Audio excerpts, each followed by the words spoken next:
This episode of Weekly Spooky is brought to you by Babysitter Massacre, Daddy's Little Killer, available on paperback and ebook on Amazon.com. A good babysitter is hard to find, especially when they're all dead. Larkin's first night with the Babysitters Club has her filling in for a friend that's blowing off work for a hot date. The simple little lie will have dire consequences that trigger a series of unthinkable events and spurs a killer's need for revenge. With the bodies and suspects stacking up, can Larkin unmask the Kohler slasher? Or will she become another victim of Daddy's Little Killer? From the twisted mind of Weekly Spooky writer David O'Hanlon comes the first book in the Babysitter Massacre franchise series created by me. So check it out right now. Babysitter Massacre, Daddy's Little Killer, available now on ebook or paperback at Amazon.com. What's that? You want to be scared? Come with me.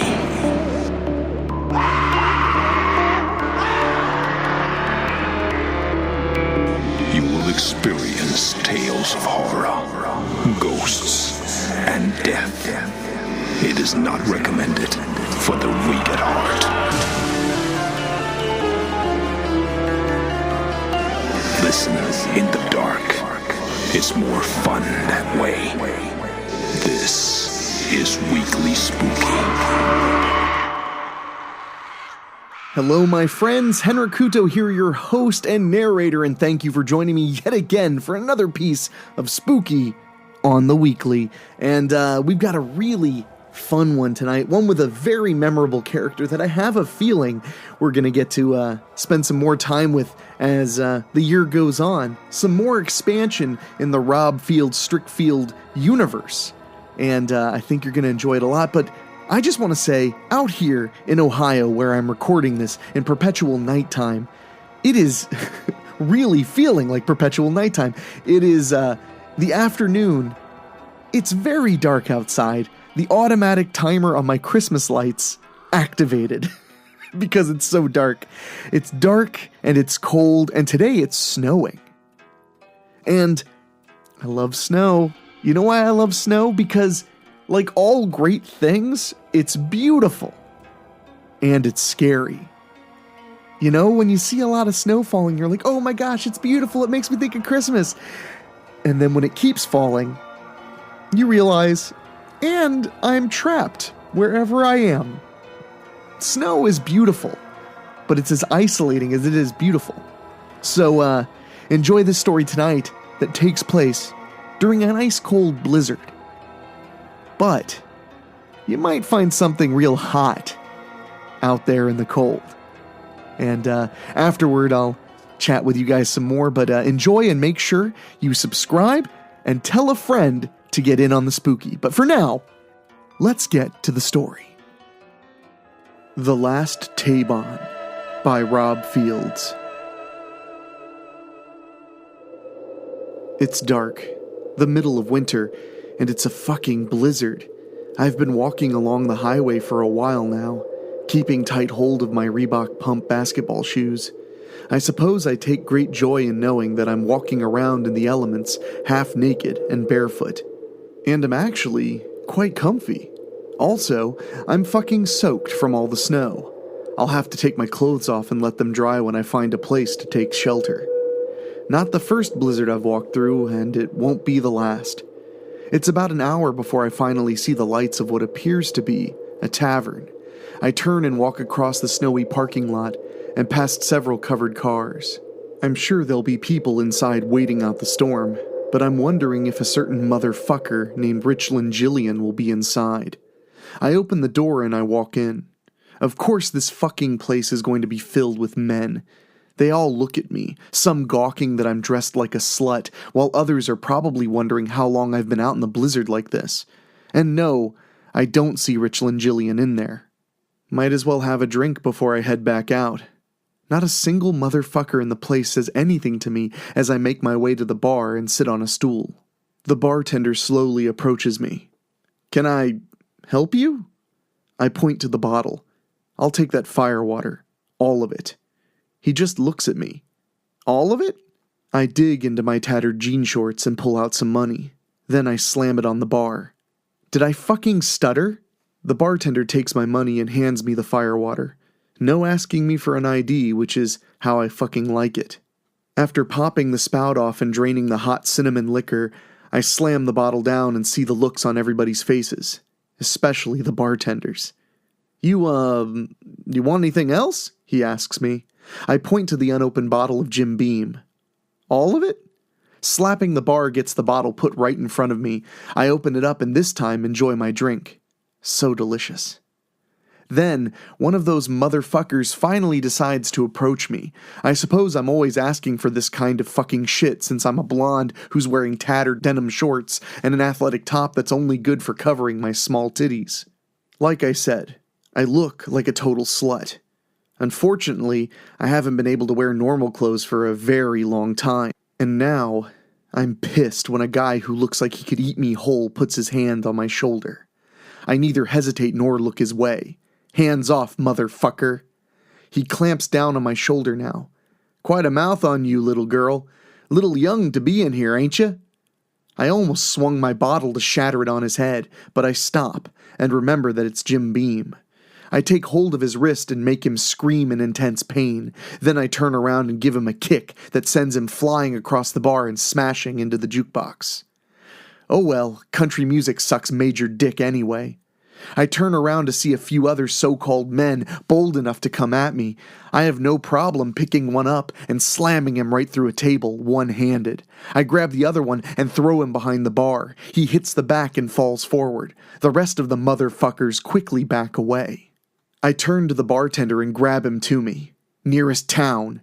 He gulps when he sees my red eyes and points in the direction. Strickfield, 5 miles. I let him go. Thank you. I pick up my Jim Beam and my shoes and head back out into the blizzard. I've finished my Jim Beam by the time I cross into Strickfield. After dropping the bottle in a trash can, I walk around some more.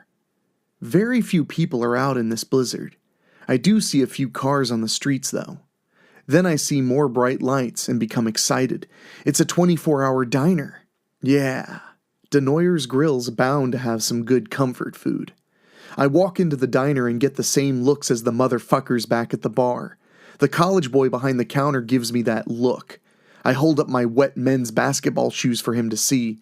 Then I drop them on the floor and slip into them. The guy smiles. You can sit wherever's open. I park my sexy ass at the counter. Minutes later I get my order. Wow. Now this is a fucking burger. I pick up the huge burger and take a bite. Sure wish I had more Jim Beam to wash it down.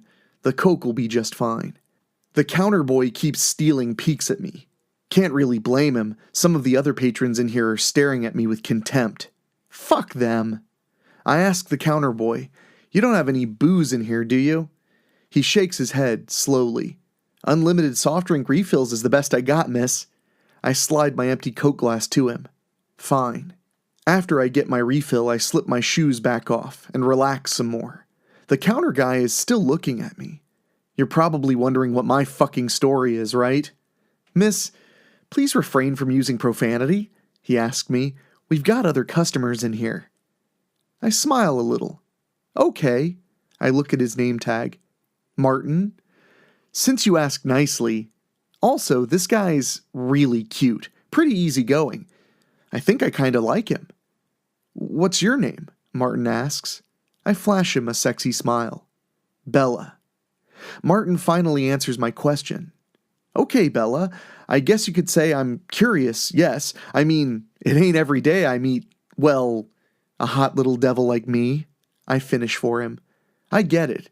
I know I'm not dressed for that blizzard outside. Far from it. I'm cold and wet all over. But when you're me, things like blizzards and summer heat don't really bother you. You're not on any kind of drugs, are you? Martin asks. I laugh a little. I can drink all the booze I want and down 100 ecstasy tablets. None of that affects me. Not when you're not human. Okay, fuckers, here's where you pay attention to what I'm about to tell you. And Martin, instead of wondering when I'm going to take my clothes off and fuck Martin's brains out. As I'm sure you horror freaks already know, I'm not a normal girl. I mean, come on. A girl like me who looks about 17 or 18 doesn't just throw around big men like they're pillows, and I certainly wouldn't be walking around nearly naked in a fucking blizzard neither. I'm what you would call a master vampire. Or maybe a derivative of one.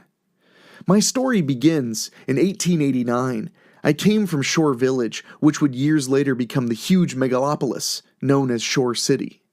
I came from a family that was anything but normal. See, when you're a Taibon, you're forever fucked. Your life is tied to shit such as magic and the supernatural. You spend your whole fucking life training and fighting this shit. I actually started training under Gramps when I was about 4. Every day was the fucking same shit. Up in the morning, breakfast, training, lunch, more training, dinner, nightly hunting, sleep. I was already a trained killer by the age of 6. And the bitch I am now. In other words, innocence lost. Even then, I found I was always having to compete with my older brother Nicholas. It was always a motherfucking rivalry between him and me. Nicholas was a good 3 years older than me. Still, he would prove to be a way better fighter. I'm not afraid to admit it. Still, he was always so sure of himself that he made it a point to prove it even to me. Probably why he always called me Runt. Still, I could be a pain in his ass too. Gramps and Grams saw how vicious and clever I could be and called me Little Devil. Anyway, Gramps used our sibling rivalry to make us much better fighters. Probably too well. I couldn't tell you how many times Gramps had to break us up when we'd lose our shit and go at each other. Anyway, Nicholas got to be so good at what Gramps taught him that he was actually good at killing master vampires. Master vampires are quite powerful and are many times older than your average garden variety vampires. The older vampires get, the more powerful they become. I don't mind telling you that master vampires are harder than fuck to destroy. Still, Nicholas actually surprised Gramps out in the field by taking one down. By himself. He understood the vampire weaknesses much better than anyone in our family. The fact that Nicholas liked to face master vampires by himself didn't sit too well with Gramps. Even I voiced my concerns. Of course, Nicholas didn't want to hear me and let me know about it on no uncertain terms. It was shit like that made me just want to yank his dick off and choke him with it. So, Gramps started spending more time with me and working with me himself, even though Nicholas continued to show his dominance out in the field. I had a gut feeling that he was asking for it. I mean, how long would his luck last? Remember that saying about how no matter how good you are, there's always going to be someone else better than you? That someone was Thornton Gillian, who was the worst master vampire the Taibon family had ever faced. Gillian was thousands of years old and had slaughtered many of our family, including my own parents. The Taibons were renowned for taking down the supernatural, but Thornton Gillian would prove to be the deadliest motherfucker we'd ever faced. In fact, he was the reason why I am the last Taibon. That fateful day came. Thornton Gillian attacked our property without warning. When Gillian subdued Gramps and me, Nicholas fought him and gave him one hell of a fight. It seemed that Nicholas was finally going to end him, once and for all. The problem was that Nicholas got a little too overconfident. I knew that Gillian was someone you never let up on, even for a second. Gillian attacked Nicholas the moment he saw the opening. Just like that, he tore my brother's throat right out. Nicholas still managed to cling on to life until Gillian ripped his heart right out of his chest. Then he turned on Gramps and me. He slaughtered Gramps with a simple swipe of his claws across his throat. Then he turned on me. He hurt me pretty bad, but he refused to kill me.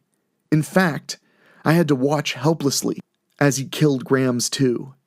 He left me alive to remind me of how easy it was to decimate my entire family, even rubbing my face in it, that I was the last Taibon. I could have just laid there and cried like I'd been raped. Thornton Gillian had greatly underestimated me.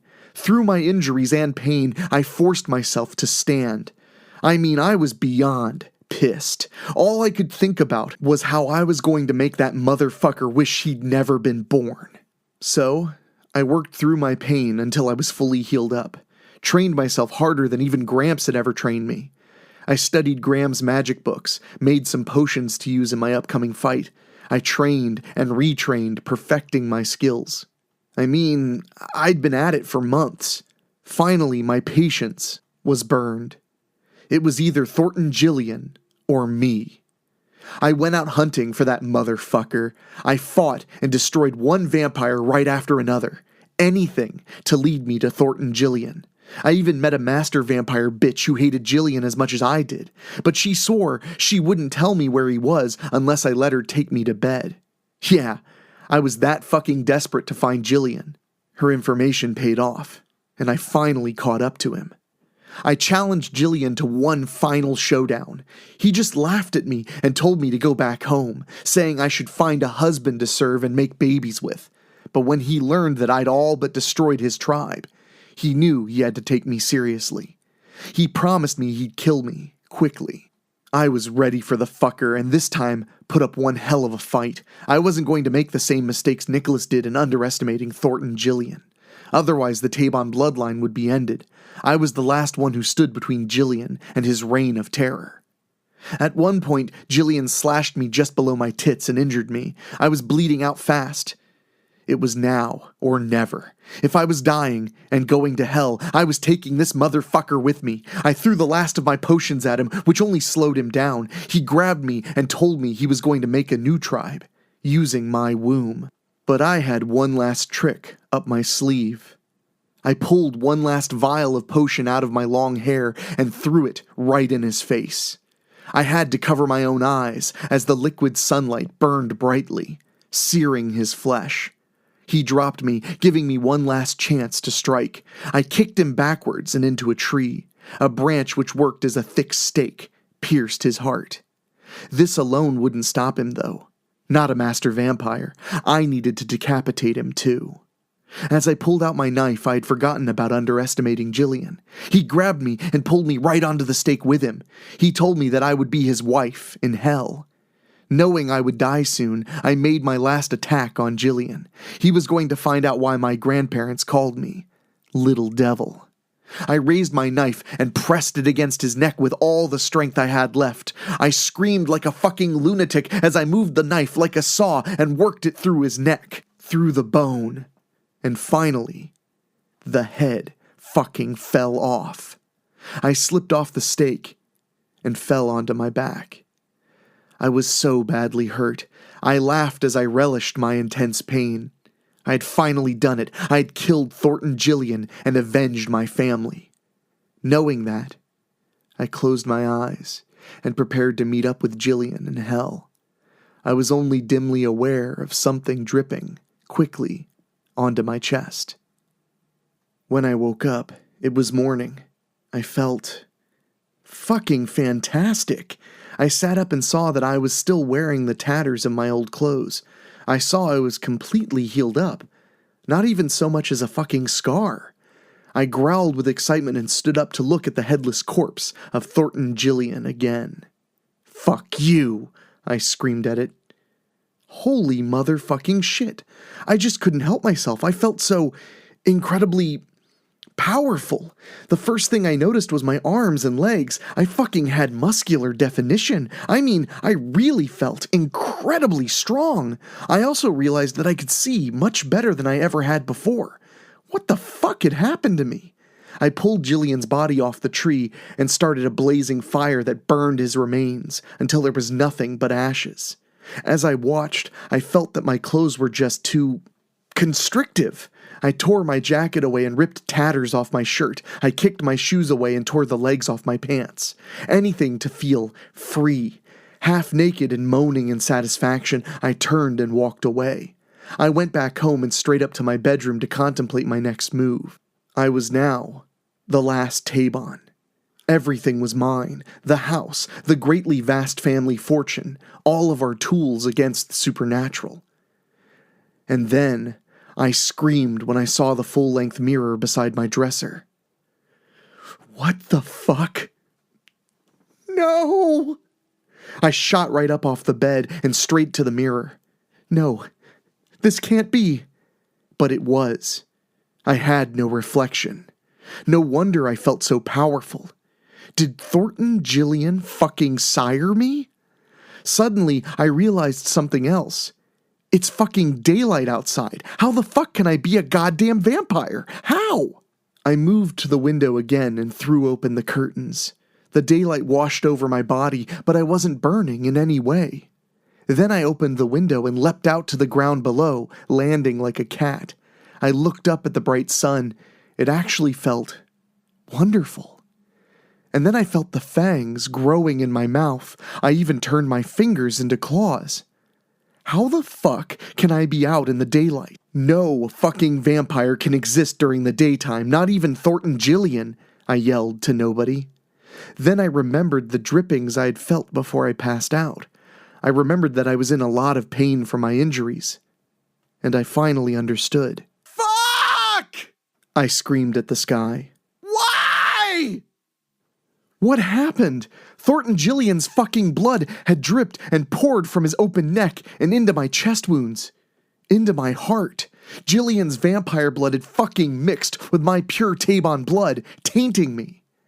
But Gillian never drank from me. He never once tasted my blood. I remember that, clearly. Yet a large quantity of his blood dripped and poured into my wounds and turned me. I couldn't cast a reflection or a shadow anymore. I felt so very wild, and I was incredibly strong, and I could be in the daylight. And then I realized I was no longer breathing. Even though I destroyed Thornton Gillian, he still had the last laugh. Or did he? I realized I could still feel my heartbeat. But vampires don't have heartbeats. What the fuck kind of vampire was I? Through the many years that passed between then and now, I found that I would never age a single day. I would be 17 forever. But you would think that I'd have to drink human blood in order to keep my youth and beauty, right? Nope. In fact, as soon as I felt my stomach screaming at me, I tried using my new fangs to drink from a murderer I found in an alleyway. One bite, and 2 swallows later, I quickly shoved the fucker away and puked my guts up. The only thing that took that fucking awful taste out of my mouth was several roast chickens from a nearby inn's open flame. I used to eat like a bird, but now I have one hell of a monstrous fucking appetite. Over the years, I toured the world and found masters who could teach me in more ways to fight. One of them even taught me ways to rein in my libido, which also grew, much like my fucking appetite. Yeah, Thornton Gillian really changed my life, didn't he? However, I am still a Taibon. My family mission has not, will never, change. I still hunt creatures of the night who would prey on innocent people. Taking down monsters, witches, and other vampires is so fucking easy now since I'm way stronger and far more powerful than they are. Having Thornton Gillian's blood mixed with my own made me an instant master vampire. I guess I still have to answer that big question. Is this the ultimate fuck you to him? Or for me? Speaking of hunting supernatural scum, let's get back to the present day. While telling my story to Martin behind the counter at Denoyer's, I managed to wolf down 5 half-pound cheeseburger platters, complete with fries, lots of Coke refills, and even 2 whole strawberry rhubarb pies. Oh, and 1 large order of onion rings. Both Martin and Denoyer himself watched skinny little me put all that food away. I think Denoyer was wondering if I was going to be able to pay for everything. Not only did I pay for everything, I even gave Martin a very generous tip, and then I turned to see the motherfucker who was sitting by the door leaving. I get up to follow him. "Hey, you left your shoes on the floor," Martin calls out to me. I glance over my shoulder. I'll be back for them. I give him my sexy smile again. And you. I head back out into the blizzard. Sure enough, the motherfucker's waiting for me. "You really didn't think I'd fucking find you, Gillian? Please." Richland Gillian is the younger brother of Thornton. Not quite a master vampire himself, just yet, but he's getting up there. "Will you never relent, Taibon?" Richland yells. I raise my hands, which are now claws. I put my vampire face on. "Suck my dick!" Then I howl a battle cry and leap right at him. It's too fucking snowy for the people inside Denoyer's to see the two of us fight it out. Richland Jillian has been dodging and evading me for a good year now. Every fucking time I'd catch up to him, he'd always use my need to save innocence. To get away. He loves to call it my greatest weakness. But no, I'm a Taibon. And that's what Taibons do. But I finally got this motherfucker right where I want him. Richland is quite strong. He's definitely a bigger man than what his brother Thornton was, though nowhere near as powerful. Remember, Thornton was a master vampire.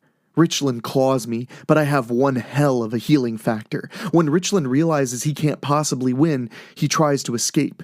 Nope, don't even think it, I tell him. No innocence for you to throw in front of me this time.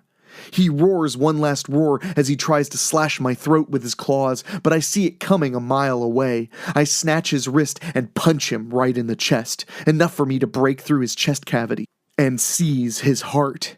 Then I pull it out and pulp the thing right in my hands. The body falls over. And that's all she wrote.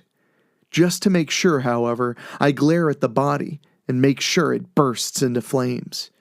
I've never been able to figure out how to change form, if I can even do that. I can, however, create fog or mist, command animals and insects, and even make fire appear. When Richland Jillian is finally ashes and blowing away in the blizzard, I morph my face and hands back into human again. I move to the lake across the road from Denoyers and wash the blood off my arms and hands. When I'm finished, I turn and head back to Denoyers. I do have to reclaim my shoes. And a certain counter guy. When I come back in, I see some nerdy librarian bitch talking to Martin. They both turn to look at me. "Hey, you came back!" Martin exclaims. "Am I interrupting something here?" I ask. Martin shakes his head. "Not at all. I'm about done here and my little sister came by to get me. This is Einstein. Her real name is Aileen." I look at the librarian. "Ah, little sister. Of course you are. Wow, were you really hanging around outside dressed like that?" Einstein asks in amazement. "Still a free country, right?" I reply. Then Denoyer calls out from behind the counter. "Martin, Sheila's here now. She'll relieve you shortly. Get home safe now." Martin smiles and looks at me. "Still wanna come home with me?" I give him my sexiest smile again. Martin's sound asleep as I slip out of bed and put my tatters back on. I pick up my shoes and quietly slip out of the bedroom. Martin definitely satisfied me.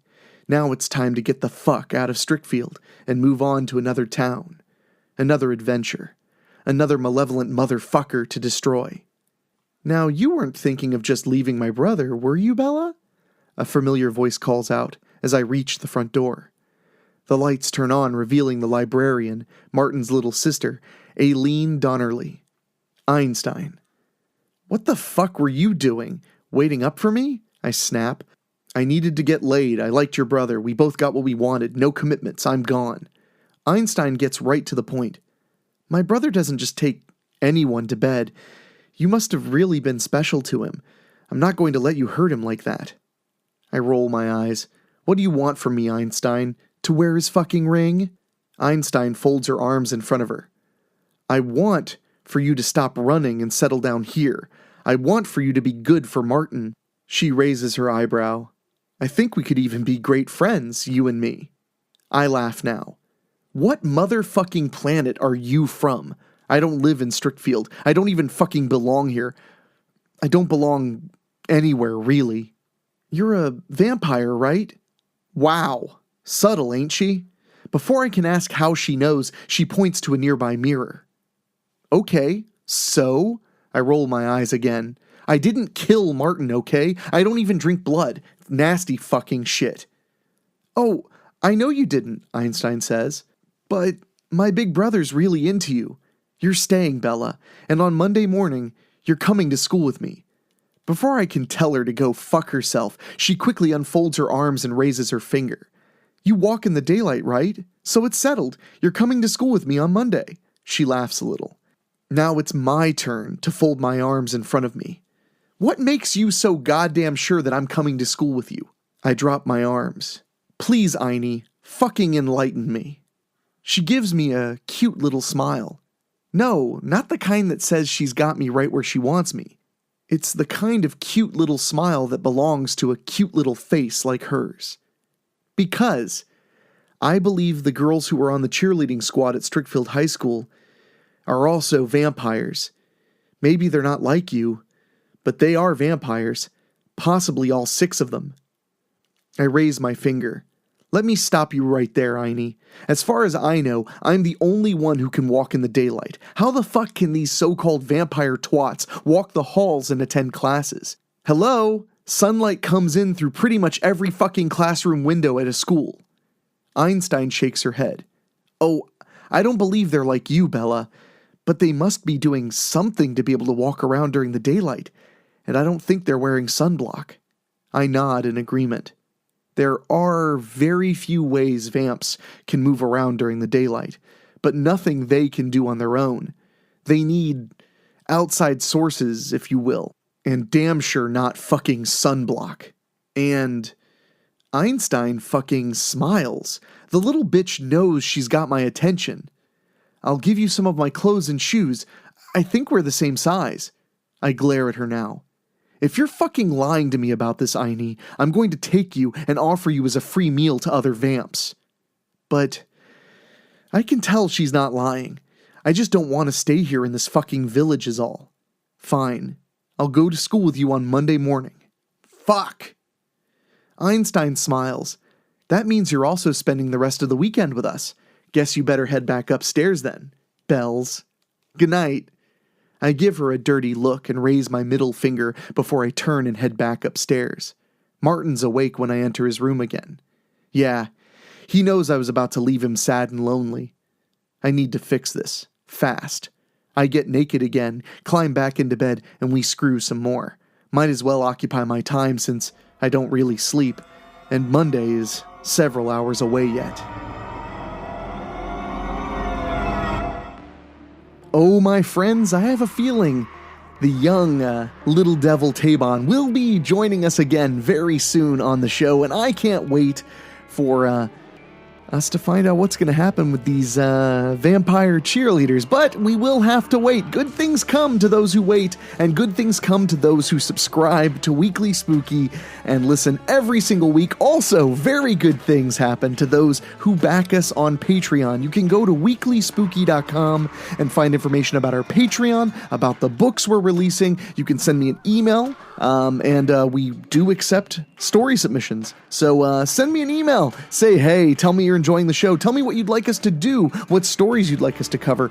I'd love to hear from you, but also I want to say a huge thank you to our Patreon podcast boosters. These are folks who pay a little extra for a shout out, and I am so thankful to them.